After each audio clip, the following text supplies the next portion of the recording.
On the Pfaff Quilt Expression 720, the bobbin is going to be a drop-in bobbin. When you go to take it out, just lift it right on out with your fingers.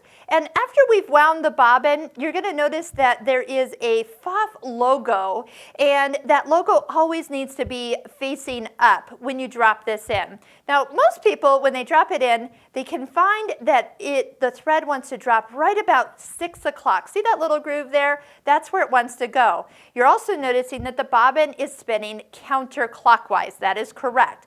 And to get it to come into the little groove to the left here, I like to put my finger on the bobbin, make it stop spinning, and click it in. And once it's clicked in, there's a little hook and arrow showing you to come over the top, and then underneath this little arrow, which happens to be a thread cutter down here. Sometimes what I'll do is put the door on first and then cut the thread. But before I do that, do you notice that round circle in the door? Yes, that's a magnifying glass. Do you know you have a magnifying glass right at your fingertips?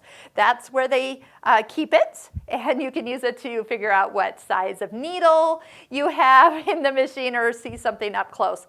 After you slide that on, just pull the thread, and that thread is kind of held in position, and you do not have to bring the bobbin thread up. You can if you want, but if you just step on the foot control and sew, if everything is threaded on the top and bobbin, things are going to work correctly. Touch the thread snips, it will cut the thread, lift the foot, and that is a perfect stitch every time. Now if you flip it over and you are not getting the perfect stitch, or you hear lots of growling or lots of threads on the back, that means that actually it's not the bobbin's problem, it's actually the top thread's problem.